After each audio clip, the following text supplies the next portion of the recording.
fabulous New England Berkshire and Western of the Rensselaer. It's located on the campus of the Rensselaer Polytechnic Institute in Troy, New York. Not only the club, but the college has an historical railroad connection. The man who founded the school, Stephen Van Rensselaer, was the first president of the Mohawk and Hudson, the predecessor of the New York Central. The Berkshire Line is the fourth and most ambitious layout the club has built and operated.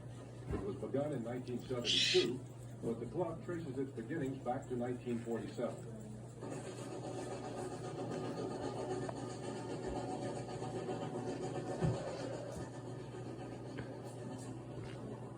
I'm Alan Kelly. I want to introduce you to some of the people.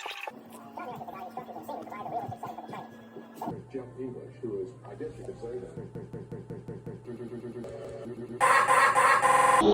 One from Berkshire to Shadowgate to get a feel for the whole layout. We're just in time as helper number 279 couples to the point of number 303.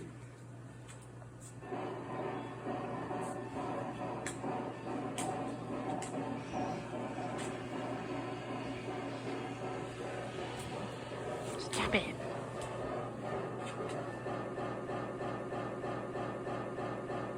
Here the line crosses over the Hudson River onto Vander Heyden Island. The steel bridge was built on the site of an earlier.